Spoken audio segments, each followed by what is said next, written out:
تو شوہر فوت ہو جاتے ہیں اور مائیں کافی کافی سال تک زندہ رہتی ہیں تو وہ بچوں کے حقوق نہیں دیتی، بیٹے کو دے دیتی ہیں، بیٹے بھی جو ہے محروم کر دیتے ہیں ہر چیز سے. یا یہ فحشہ جو بات آئی ہے کہ آپس میں زنا کی بدکاری کی، جو بھی گناہ کے کام ہیں اس سے توبہ کرنی مقصود ہے یہاں پر، کہ اگر جو کوئی توبہ کر لیتا ہے پلٹ آتا ہے تو اللہ تعالیٰ کی ذات اس کو معاف فرما دیتی ہے، کیونکہ وہ توبہ معاف کرنے والا ہے. اور جو لوگ یعنی کہ توبہ نہیں کرتے اور اپنے بار بار گناہوں پہ اقرار کرتے رہتے ہیں تو ان کی توبہ جو ہے وہ قابل قبول نہیں ہے. جو عمر بھر جرات کے ساتھ گناہ کرتے ہیں اور جب موت سر پر آ پہنچتی ہے تو روح جب نکلنی شروع ہوتی ہے، نزاع کا وقت آتا ہے تو موت کے وقت فرشتے سامنے آ جاتے ہیں، اس وقت کہتے ہیں کہ ہم اللہ سے توبہ کرتے ہیں. تو انہوں نے جو اصل عمر تھی، جب اللہ نے ان کو فرصت دی تھی، جب زندگی دی تھی، تب تو انہوں نے توبہ قبول نہیں کی، توبہ کی ہی نہیں اللہ تعالیٰ کی ذات، وہ وقت کھو دیا. اب چونکہ موت قریب آ گئی ہے تو فرعون کی طرح، آل فرعون کی طرح کیا کیا کہ اب کہنے لگا کہ میں رب موسیٰ مانتا ہوں، موسیٰ علیہ السلام کے رب کو میں مانتا ہوں، میں ان پر ایمان لاتا ہوں. تو ان دونوں آیتوں کی تفسیر جو ہے وہ یہ ہے کہ توبہ کی تعریف جو یہ ہے کہ اس کی حقیقت یہ ہے کہ انسان اپنے کام سے جو گناہ کر رہا تھا اس سے توبہ کرے اور پلٹ آئے، لوٹ آئے، رجوع کرے، نیکی کی طرف بڑھے، اس کام کو مکمل طور پر چھوڑ دے، اور کسی کا نقصان ہوا ہے تو اس نقصان کو پورا کرے. یہ توبہ جو ہوتی ہے توبہ النصوح کہلاتی ہے، جس کے 3 رکن ہوتے ہیں. ایک یہ کہ اپنے کیے پر ندامت اور شرمساری ہو، انما التوبۃ الندم، یعنی توبہ نام ہی ندامت کا ہے.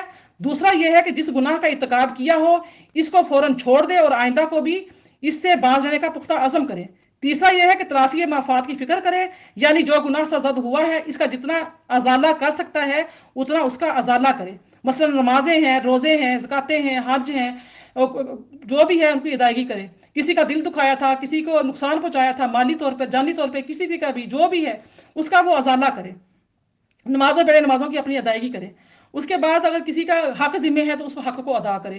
یا ایھا الذین آمنوا لا یحل لکم ان ترثوا النساء کرہا ولا تعضلوهن لتذهبوا ببعض ما آتیتموهن الا ان یاتین بفاحشۃ مبینہ وعاشروهن بالمعروف فان کریہتموهن فعسى ان تکرهوا شیئا ویجعل اللہ فیہ خیرا کثیرا وان اردتم استبدال زوج مکان زوج وآتیتم احداهن قنطارا فلا تأخذوا منها شیئا اتأخذونه بهتانا واثما مبینا وکیف تأخذونه وقد افضى بعضکم الى بعض واخذنا منکم میثاقا غلیظا. اے ایمان والو، حلال نہیں تم کو کہ میراث میں لے لو عورتوں کو زبردستی، اور نہ روکے رکھو ان کو اس واسطے کہ لو ان سے کچھ اپنا دیا ہوا، مگر یہ کہ وہ بے حیائی صریح اور گزردان کرو ان عورتوں کے ساتھ اچھی طرح. پھر اگر وہ تم کو نہ بھائیں تو شاید تم کو پسند نہ آئے. ایک چیز اور اللہ سے نے رکھی ہے اور اس میں بہت خوبی ہے. یہاں پر زبردستی نکاح کرنے سے، کسی کو جبرن نکاح کرنا، زبردستی کسی کو نکاح میں لے لینا، کڈنیپ کر لینا، اٹھا لینا، مجبور کرنا، پریشان کرنا، بلیک میل کرنا کر کے کسی عورت سے نکاح کر لینا، اس عورتوں کے بارے میں یہاں پہ بتا دیا جا رہا ہے کہ زبردستی کسی کے ساتھ نکاح نہیں کرنا. اور یہ باقی یہ ہے کہ ایک ظلم یہ ہے کہ جو مال عورت کو کہیں سے وراثت ملا یا اس کے میکے والوں کی طرف سے بطور تحفہ ہدیہ ملا تو بیچاری عورت اس سب سے محروم کر دی جاتی ہے. اس سے نکاح اس لیے کیا جاتا ہے کہ بے تعلق رہتی ہے، سب مال سسرال کے مرد جو ہیں وہ ہضم کر لیتے ہیں. دوسرا ظلم ان عورتوں کے ساتھ یہ ہوتا ہے کہ اگر عورت نے اپنے حصے کے مال پر کہیں قبضہ کر لیا تو مرد اس کے نکاح کو کرنے سے اس لیے روکتے ہیں کہ یہ اپنا مال باہر نہ لے جا سکے، بلکہ یہیں مر جائے اور مال چھوڑ جائے تو ہمارے قبضے میں آ جائے. تیسرا ظلم یہاں پر یہ ہوتا ہے کہ کہیں کہیں یہ بھی ہوتا ہے کہ بعض اوقات بیوی کا کوئی قصور نہ ہونے کے باوجود بھی محض طبی طور پر وہ شوہر کو ناپسند ہوتی ہے تو شوہر اس کے حقوق کو زوجیت ادا نہیں کرتا، مگر طلاق دے کر اس کی جو ہے نا خلاصی بھی نہیں کرتا. تو اس لیے کہا گیا ہے کہ یہ تنگ آ کر زیور اور جو مہر ہے اس کو دے چکا ہے تو واپس کر دے. اور یعنی کہ صرف اس لیے سب عورت کو تنگ کر رہا ہوتا ہے، پریشان کر رہا ہوتا ہے، یعنی کہ اس کو دبا کے رکھا ہوا ہوتا ہے، پسند نہیں ہوتی، کسی وجہ سے بھی آپس میں بنتی نہیں ہے، تو وہ کیا کرتا ہے کہ عورت کو نہ تو رخصت کرتا ہے کسی وجہ سے اس کو اس کا حق مہر دینا پڑے گا، جو پوری زندگی نہیں دیا اب دینا پڑے گا، یا پھر اس کو اس لیے روکے رکھتا ہے کہ اس کے پاس جو جائیداد ہے، پراپرٹی ہے جو مجھے ملی ہوئی ہے اس کے ذریعے سے وہ مجھ سے چھین جائے گی. تو ان وجوہات کی وجہ سے وہ یعنی کہ عورت کو اپنے نکاح میں روکے رکھتا ہے، یا اس کی جائیداد پہ پراپرٹی پہ اس کی نظریں ہوتی ہیں کہ یہ ایک امیر رئیس ہے، سونے کی چڑیا ہے، تو زبردستی بلیک میل کر کے اس کو اپنے ہاتھوں پہ ڈال کے زبردستی اس کو کڈنیپ کر کے کسی طریقے سے بھی بھاگنے پہ مجبور کر کے چیڑی چوپڑی باتیں کر کے اس سے نکاح کر لینا. یہ ساری باتیں اس سے جو ہے نا منع کیا جا رہا ہے. یا ایھا الذین آمنوا لا یحل لکم ان ترثوا النساء کرہا، اے ایمان والو تمہارے لیے یہ حلال نہیں کہ تم جبرن عورتوں کے مالک بن بیٹھو. عورتوں کو اگر عورتوں کے ساتھ نہیں بنتی، اتفاق نہیں ہو رہا کسی بات پہ بھی، یا عورت ہی چرب زبان ہے، بدتمیز ہے، فحشہ ہے، تو اس کو عزت کے ساتھ فارغ کر دو، اس کو کچھ لے دے کے فارغ کر دو، یہ ہے۔ اور اگر یعنی کہ جو پہلے بیان کیا گیا ہے کہ یہ ڈر ہے کہ مال بھی چلا جائے گا ساتھ ساتھ، تو پھر یہ بات اس کے لیے تمہارے لیے حلال نہیں ہے، یہ کبیرہ گناہ ہے۔ اسی طرح اگر کسی نے کسی عورت کو مجبور کر کے اسے اپنا دیا ہوا مہر واپس لے لیا، یا واجب الادا مہر کو جبرن معاف کرا لیا، تو جبری واپسی یا معافی شرعن معتبر نہیں ہے، اس سے لیا ہوا مال مرد کے لیے حلال ہوتا ہے، نہ کوئی حق واجب معاف ہوتا ہے۔ وَلَا تَعْضُلُوهُنَّ لِتَذْهَبُوا بِبَعْضِ مَا آتَيْتُمُوهُنَّ، یعنی عورتوں کو اپنی مرضی کا نکاح کرنے سے نہ روکو، اس خیال پر کہ جو مال تم نے یا تمہارے عزیز نے ان کو بطور مہر کے یا بطور ہدیہ تحفہ دیا تھا وہ اس سے واپس لے لو۔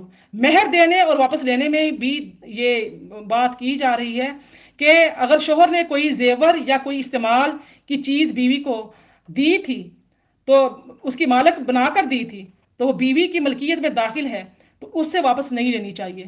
اور اگر اس کو ویسے ہی دی تھی تو پھر کیا ہے کہ جب وہ طلاق دے رہا ہے یا جیسے بھی وہ خلا لے رہی ہے، تو اب جو مرد نے زیورات بنا کے دیے ہیں اور اس کو مالک نہیں بنایا تھا، ایسے ہی دیے تھے، تو وہ اس سے واپس لے سکتا ہے۔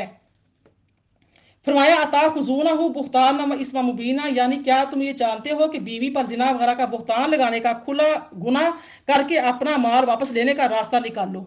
یعنی کہ کوئی بیوی کوئی عورت پسند نہیں ہے تو اس پر زنا کا، بدکاری کا الزام لگا کر اس کو گھر سے نکالنے کی سازشیں کی جاتی ہیں، اور ان سازشوں میں اللہ ماشاء اللہ ہمارے گھروں کی خواتین پیش ہوتی ہیں۔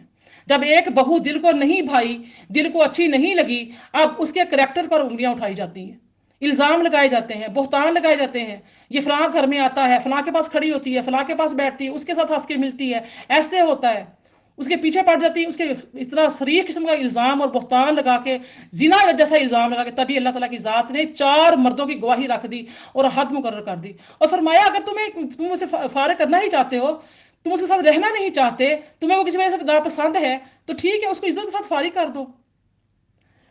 تو اس کو کیوں تم یعنی کہ کر رہے ہو؟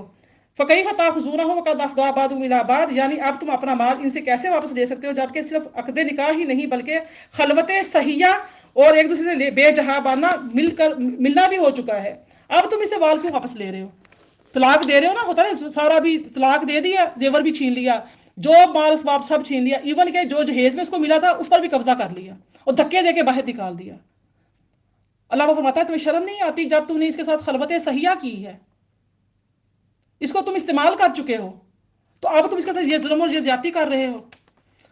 وَلَا تَنكِحُوا مَا نَكَحَ آبَاؤُكُم مِّنَ النِّسَاءِ إِلَّا مَا قَدْ سَلَفَ إِنَّهُ كَانَ فَاحِشَةً وَمَقْتًا وَسَاءَ سَبِيلًا حُرِّمَتْ عَلَيْكُمْ أُمَّهَاتُكُمْ وَبَنَاتُكُمْ وَأَخَوَاتُكُمْ وَأَمَّهَاتُكُمْ وَخَالَاتُكُمْ وَبَنَاتُ الْأَخِ وَبَنَاتُ الْأُخْتِ وَأُمَّهَاتُكُمُ اللَّاتِي أَرْضَعْنَكُمْ وَأَخَوَاتُكُم مِّنَ الرَّضَاعَةِ وَأُمَّهَاتُ نِسَائِكُمْ وَرِبَائِبُكُمُ اللَّاتِي فِي حُجُورِكُم مِّن نِّسَائِكُمُ اللَّاتِي دَخَلْتُم بِهِنَّ فَإِن لَّمْ تَكُونُوا دَخَلْتُم بِهِنَّ فَلَا جُنَاحَ عَلَيْكُمْ وَحَلَائِلُ أَبْنَائِكُمُ الَّذِينَ مِنْ أَصْلَابِكُمْ أَن تَجْمَعُوا بَيْنَ الْأُخْتَيْنِ إِلَّا مَا قَدْ سَلَفَ إِنَّ اللَّهَ كَانَ غَفُورًا رَحِيمًا۔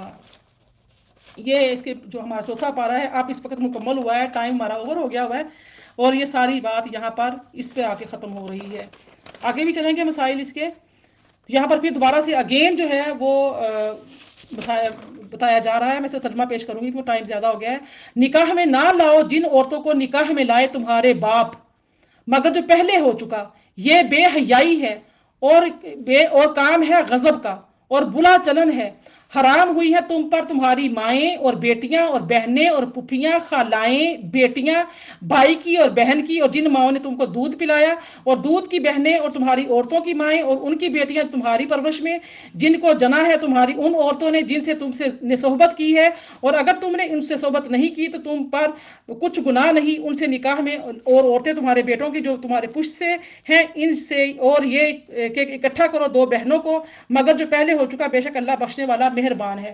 یہاں پر جو ہے غربت کے رشتے سارے بتا دیے گئے ہیں کہ کن سے تم نکاح کر سکتے ہو اور کن سے تم نکاح نہیں کر سکتے، کیونکہ دور جہالت میں تو سٹیلی ماں سے بھی نکاح کر لیا جاتا تھا، سٹیلی بہنوں سے بھی نکاح کر لیا جاتا تھا، 2 بہنوں کو ایک نکاح میں لے اکٹھا کر لیا جاتا تھا. تو یہاں پر اس میں مکمل طور پر جو ہے نا منع کر دیا گیا ہے. ڈیٹیل میں انشاءاللہ تعالیٰ کل بیان کروں گی. اللہ تعالیٰ سے دعا ہے اللہ پاک ہمیں عمل کی توفیق عطا فرمائے. یہ جو ہے